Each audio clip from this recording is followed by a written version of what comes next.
Saya Niken Putri. Dan saya Rizky Fitrianisa Yang bakal nemenin kalian sampai beberapa menit ke depan. Nah, hari ini kita akan membahas sebuah tema nih. Apa coba temannya? Temanya itu pendidikan karakter Dari kisah inspiratif Nabi Musa alaihissalam. Nah, kita bahas dulu dasar-dasarnya nih. Jadi sudah kita ketahui nih sebagai umat muslim bahwasanya Al-Quran itu adalah sebuah pedoman bagi kehidupan umat manusia dari awal dilahirkan sampai nanti kita meninggal dan masuk ke liang lahat. Nah, jadi di dalam Al-Quran itu sudah terdapat semua aturan di dalam kehidupan manusia, mulai dari bidang ekonomi, politik, sosial, bahkan di pendidikan. Nah, di Al-Quran juga ada kisah-kisah terdahulu dari umat-umat terdahulu yang bisa kita contoh di kehidupan kita sekarang nih. Contohnya apa tuh? Ya, jadi walaupun kita hidup di generasi yang tahun 2022, di dalam Al-Quran itu tetap relate gitu.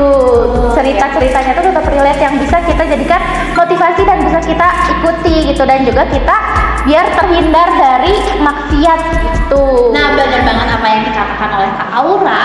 Al-Quran ada itu untuk mengarahkan kita, membimbing kita di kehidupan. Jadi kehidupan kita itu tidak menyimpang. Soalnya nih generasi sekarang, generasi Z itu udah terkenal kayak nilai dan normanya itu udah mulai mengikis, teman-teman. Jadi kita itu harus berpegang teguh pada Al-Quran, sebab dengan adanya Al-Quran hidup kita itu akan lebih baik ya, insya Allah. Kemudian di generasi Z sekarang itu juga udah terkenal kayak sering membantu orang tua, kemudian tidak menghormati guru, bahkan tidak bisa bersikap baik terhadap teman-teman sendiri. Nah, pembahasan kali ini itu nggak beda jauh dan juga nggak jauh dari nilai yang terkandung di Al-Quran, seperti pendidikan karakter dari kisah inspiratif Nabi Musa alaihissalam. Nah, coba deh Kaniken kita flashback nih ke zaman kepemimpinan Nabi Musa alaihissalam. Kelahirannya dulu deh kan. Ya, dari sejarah Nabi Musa alaihissalam ini, dari dalam buku ensiklopedia pengetahuan sejarah hadis dan juga Al-Quran dijelaskan bahwa Nabi Musa ini adalah Nabi yang menerima wahyu hukum Taurat, dan juga Nabi ini adalah anak dari Nabi Musa ini anak dari Amron bin Kehat dari suku Lewi dan juga Yakub bin Ishak. Nah, ia diangkat menjadi Nabi adalah pada tahun 1450 sebelum Masehi. Ia juga memiliki dua anak, yaitu Gersom dan juga Eliezer.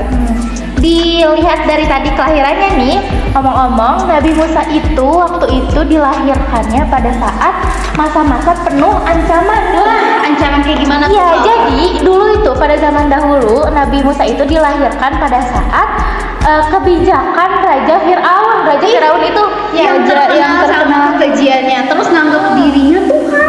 Iya, bener banget. Nah, jadi Raja Firaun itu mempunyai kebijakan bahwa setiap anak laki-laki yang lahir dari wanita Israel itu wajib dibunuh. Katanya gitu, serem banget kan? Nah, tapi Allah Subhanahu wa Ta'ala itu memberikan ilham kepada ibundanya bahwasanya katanya jangan cemas bahwa nanti Nabi Musa itu akan selamat katanya. Nah, terus akhirnya ibunda dari Nabi Musa itu memasukkan Nabi Musa ke dalam peti dan akhirnya dihanyutkan ke sebuah sungai. Sungai itu namanya Sungai Nil. Nah, benar banget apa yang dikatakan oleh Kak Aura. Sebab hal itu juga divalidasi oleh sejarawan terkenal bernama Josephus. Dia itu sejarawan terkenal asal Yahudi yang terkenal sekitar abad ke-6. Dia itu diceritakan oleh seorang penulis yang diceritakan lagi bahwa pada zamannya itu Fir'aun diramalkan akan mengalami masa-masa kesulitan atau kehancuran. Sebab ramalannya itu tentang adanya seorang anak laki-laki yang akan menghancurkan kerajaannya masa-masanya. Fir'aun itu kan terkenal akan kekejiannya ya. Jadi dia itu memperlakukan kebijakan untuk membunuh semua anak laki-laki yang lahir di zaman itu. Nah, BTW ya, apa yang dikatakan oleh Kak Aura itu berhubungan dengan apa yang aku ingat barusan. Tapi ada pertanyaan yang muncul di kepala aku. Betul. Kenapa Nabi Musa bisa selamat? Oh iya ya, bener-bener. Aku lupa jelasin nih BTW, Nabi Musa itu setelah dihanyutkan nih di Sungai Nil, ternyata ada yang menemukan Nabi Musa. Nah, itu namanya Siti Asya. Ada yang bisa tebak gak sih Siti Asya itu siapa? Bukannya istrinya Fir'aun. Bener banget. Jadi Nabi Musa itu ditemukan oleh Siti Asya. Nah, Siti Asya itu adalah istri dari Raja Fir'aun yang membuat kebijakan bahwa katanya seluruh laki-laki yang dilahirkan dari kaum wanita Israel itu harus dibunuh katanya. Tapi mereka mengangkat Nabi Musa sebagai anak. Nah, itu udah kehendak Allah banget Ya, guys. itu benar-benar Itu bisa kehendak selamat Allah. anak-anak yang anak laki-laki yang pada zaman itu harus dibunuh, dibunuh. udah gak ada, ini bisa selamat. Nah, iya benar banget, itu atas kehendak Allah Subhanahu wa taala. Nah, dari pembahasan yang telah disampaikan oleh Teh Aura, Teh Rizkia, kini Tekniken akan membahas tentang gaya kepemimpinan Nabi Musa. Nah, bisa dilihat dari pembahasan ayat dan juga tafsir Al-Quran, dijelaskan bahwa interaksi Nabi Musa dan juga kaum Bani Israel sangat kuat. Bisa dilihat dari teladan Nabi Musa yang punya tekad yang kuat, sabar, dan juga selalu semangat untuk memberikan pada kaumnya. Pada masa itu kepemimpinan Nabi Musa ini sangat cocok untuk menuntun kaum Bani Israel karena Nabi Musa ini termasuk nabi yang diutus oleh Allah yang memiliki dua misi. Yang pertama itu adalah membebaskan kaum Bani Israel dari jajahan yang dulu. Yang kedua itu dibarengi dengan mendakwahkan tauhid kepada Raja Fir'aun. Oh iya, Kak, ingat banget apa yang dikatakan oleh Tekniken. Nabi Musa itu termasuk ulul azmi, yakni nabi yang memiliki gelar atas kesabaran yang luar biasanya itu loh. Ada 5 kan, ada Nabi Musa, Ada Nabi Isa, Ya, Nabi Muhammad, Nabi Ibrahim, dan Nabi Nuh. oh ada 5. Jadi Nabi Musa ini terkenal juga atas kesabarannya. ya benar banget nih.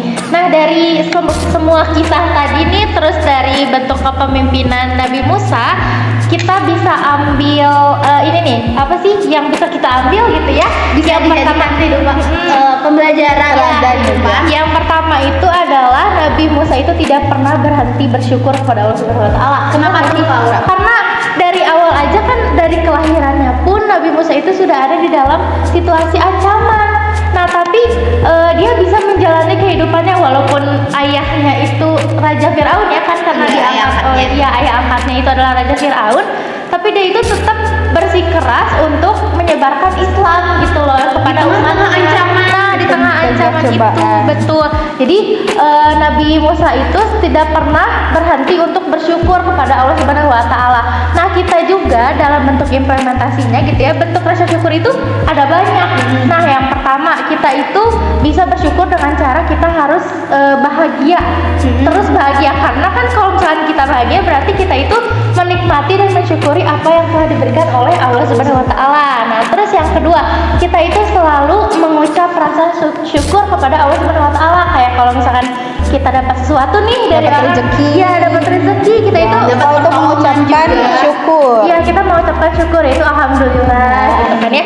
Nah, yang ketiga itu kita tidak pernah memiliki rasa berburuk sangka kepada Allah Subhanahu wa taala Atas ujian yang diberikan. Nah, benar ya. banget. Jadi kalau misalkan Allah ngasih kita ujian itu bukan berarti Allah nggak sayang sama kita. Nah, tapi Allah itu kenikmatan juga. bentuk rasa sayang Allah sama kita. Iya, benar banget, karena Allah itu nggak akan memberikan ujian yang tidak disanggupi atau di luar batas dari hambanya. Bener banget. Nah, jadi dari semua cerita yang kita dengerin tadi nih, kesimpulannya bahwa Nabi Musa itu memiliki gaya kepemimpinan yang bisa kita teladani, kita tiru di zaman sekarang. Apalagi buat adik-adik semua nih yang masih karakternya masih bisa dibentuk gitu ya. Yang pertama yang tadi sudah disebutkan oleh tata-tata ini. Yang pertama rasa syukur, yang kedua Kesabaran dalam menghadapi Bener cobaan. banget. Terus yang ketiga pantang menyerah. Itu 3 tadi tuh yang paling penting bisa diteladani oleh kita semua. Nah, mungkin itu saja yang bisa kami sampaikan.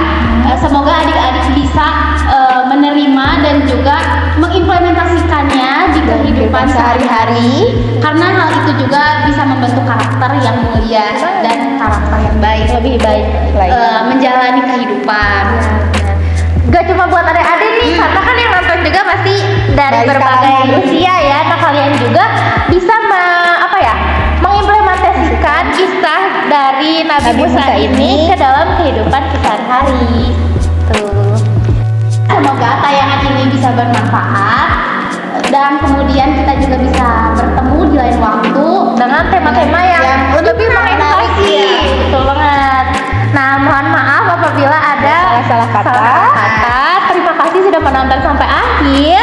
Wabil taufiq wal hidayah. Wassalamualaikum warahmatullahi wabarakatuh. Bye bye. Jangan lupa like, Comment. And subscribe. bye.